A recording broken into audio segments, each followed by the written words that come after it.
உன் வார்த்தைகள் கேட்கப்பட்டது என்று வேதவசனம் சொல்லுகிறது. வித்தியாசம் உண்டாகும்படி செய்வேன் என்று கர்த்தர் சொல்கிறார்.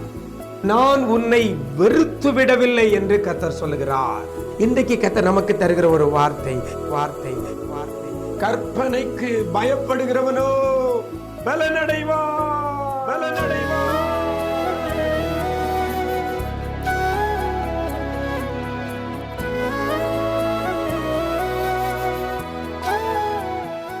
கிறிஸ்துவில் பிரியமானவர்களே, ஆண்டவரும் இரட்சகரும் ஆகிய இயேசு கிறிஸ்துவின் ஈடு இணையற்ற நாமத்தில் உங்களுக்கு அன்பின் வாழ்த்துக்கள்.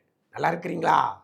எல்லாரும் ஆண்டவர் கிருபையில் சூப்பராக இருப்பீங்கன்னு கர்த்தருக்குள் நம்புகிறேன். ஒவ்வொரு நாளும் வேதத்தில் ஒரு வசனத்தை இந்த விசேஷித்த வார்த்தை நிகழ்ச்சி மூலமாக கேட்டு அந்த வார்த்தையை பிடித்து கொண்டு மாற்ற வேண்டியவைகளை மாற்றி அந்த வசனத்தின்படி கர்த்தர் செய்கிற நன்மைகளை பெற்று நிம்மதியாக இருப்பீங்கன்னு கர்த்தருக்குள் நம்புகிறேன். இன்றைக்கும் இந்த நாளில் இன்றைய விசேஷித்த வார்த்தை நிகழ்ச்சி மூலமாக கர்த்தர் நமக்கு தருகிற ஒரு வார்த்தையை நான் உங்களோடு கூட பகிர்ந்து கொள்கிறேன். நீதிமொழிகளின் புஸ்தகம் 13ஆம் அதிகாரம் 13ஆம் வசனம் இவ்வாறாக சொல்லுகிறது, பலனடைவான் என்று சொல்லப்படுகிறது. பலனடைவான், பலனடைவான்.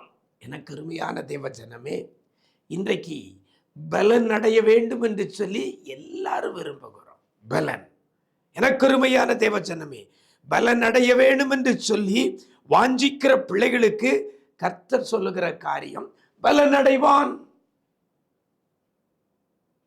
எந்த காரியத்தில் நீங்க பலன் அடையணுமோ அதை கர்த்தர் இந்த வேத வசனத்தின் மூலமாக அழகா சொல்லுகிறார். பலன் அடைவான். எனக்கு அருமையான தேவஜனமே, எதுல பலனற்று காணப்பட்டிருக்கலாம், அல்லது உழைத்து உழைத்து அதற்குரிய பலனை பெறாம இருக்கலாம். கடினமாய் வேலை செய்து அதற்கேற்ற பலனை நீங்க பெறாம இருக்கலாம், அல்லது சத்துவத்தை இழந்து பலனற்று போய் இருக்கலாம். ரெண்டு காரியமும் சொல்லி இருக்கிறேன். பலன் இல்லாமல் இருக்கிறீங்களா, பலன் பெறாமல் இருக்கிறீங்களா? கர்த்தர் சொல்லுகிறார் பலன் அடைவான். வேத வசனம் சொல்லுகிறது பலன் அடைவான். இன்னைக்கு அநேக பிள்ளைகள் சொல்லுகிற காரியம், எவ்வளவோ பிரயாசப்பட்டாச்சு, எவ்வளவோ முயற்சி பண்ணியாச்சு, குடும்பமாய் பல பிரயாசப்பட்டாச்சு, அதுக்கு பலன் அடைய முடியல என்று சொல்லுகிற பிள்ளைகள் இன்னைக்கு ஏராளம். இன்னைக்கு இந்த வேதவசனம் உங்களுக்கு நேராக கடந்து வருகிறது. பலன் அடைவான். ஆண்டவரே, இந்த வசனம் சொல்லுகிறது பலன் அடைவான் என்று சொல்லப்படுகிறதே, நாம் பலன் அடையணும் அப்படின்னு சொல்லி நீங்க ஆசைப்படுறீங்களா? வேதவசனம் தெளிவாய் சொல்லுகிறது, யார் பலன் அடைவான்? அந்த வசனத்தில் ஆரம்பத்தில் சொல்லப்படுகிறது, கற்பனைக்கு பயப்படுகிறவனோ பலன் அடைவான். கற்பனைக்கு பயப்படாமல் நம்ம வாழ்வோமையானால் பலன் அடைய முடியாது. கர்த்தருடைய கற்பனைக்கு பயப்படணும். கற்பனை என்ன சொல்லுகிறது? 10 கற்பனைகள் வேதத்தில் நம்ம சொல்லப்பட்டிருக்கிறது.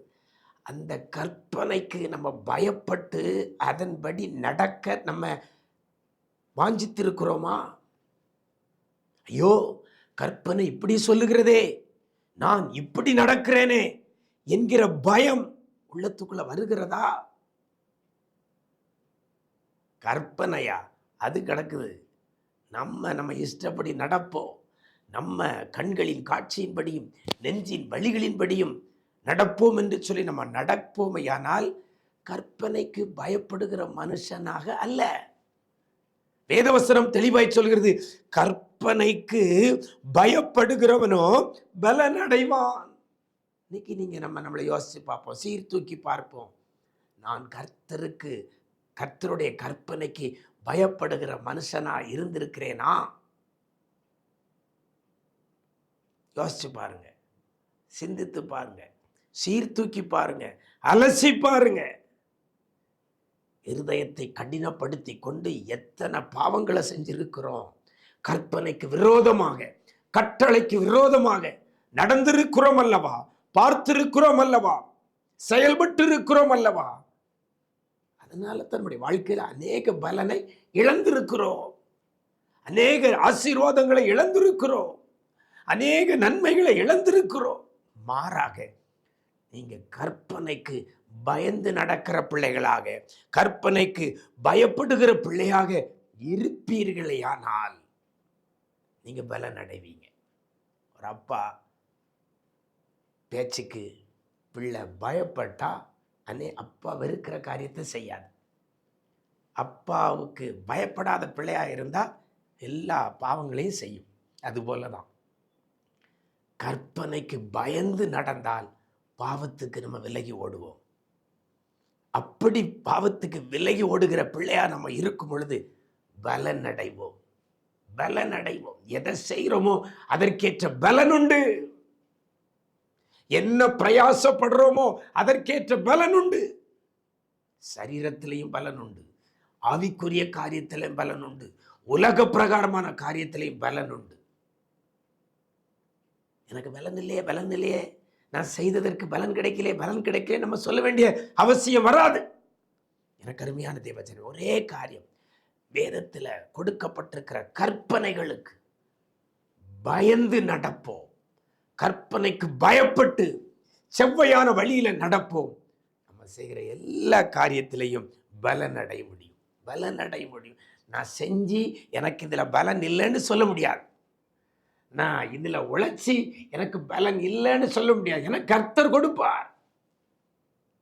கற்பனைக்கு பயப்படுகிறவன் பலன் அடைவான். இந்த வேத வசனத்தின்படி நான் கற்பனைக்கு பயப்படுவேன், நான் பலன் பெறுவேன் என்ற நம்பிக்கையோடு கூட கடந்து செல்லுங்கள். கர்த்தர் பெரிய காரியங்களை செய்வார். நாம் ஜெபிக்கலாமா? எங்களை நேசிக்கிற நல்ல தகப்பனே, ஆசீர்வதிக்கப்பட்ட நல்ல நாளுக்காக உம்முடைய சமூகத்தில் வருகிறோம். வாழ்க்கையிலே பலன் அடையாதபடி, பலனை பெறாதபடி முயற்சி பண்ணி உழைத்து பிரயாசப்பட்டு ஒன்றையும் பெறாமல் தோல்வியே பார்த்து கொண்டிருக்கிற பிள்ளைகளுக்கு ஒரு வார்த்தையை கொடுத்திருக்கிறீங்க. பலனடைவான் என்ற வார்த்தையை கொடுத்திருக்கிறீங்கப்பா.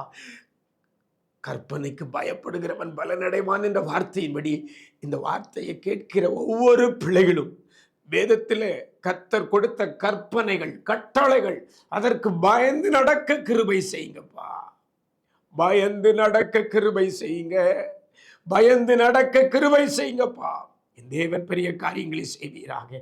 கற்பனைகளுக்கும் கட்டளைகளுக்கும் பயந்து நடக்கிற பிள்ளைகள் செய்கிற காரியத்தில், முயற்சியில், உழைப்பில் மிகுந்த பலனை என் ஆண்டவர் கட்டளை இடுகிறதற்காக நன்றி செலுத்துகிறோம். பிள்ளைகள் வாழ்ந்திருக்கட்டும், செழித்திருக்கட்டும், சுகித்திருக்கட்டும் ஐயா. அந்த நாள் முழுவதும் பிரசன்னத்தில் மூடிக்கொள்ளுங்க. எங்கே போனாலும் வந்தாலும் சமூகம் முன் செல்லட்டும், பாதுகாக்கட்டும். செய்கிற காரியத்தில் அத்தனையிலும் பிள்ளைகள் பலனடைய உதவி செய்யுங்க. கிருபைகள் பெருகட்டும். மீட்பர் இயேசுவின் மூலம் ஜெபிக்கிறோம் நல்ல பிதாவே. ஆமென், ஆமென். பிரியமானவர்களே, கற்பனைக்கு பயந்து நடங்க. நீங்க செய்கிற எல்லா காரியத்திலையும் பலன் அடைவீர்கள். God bless you.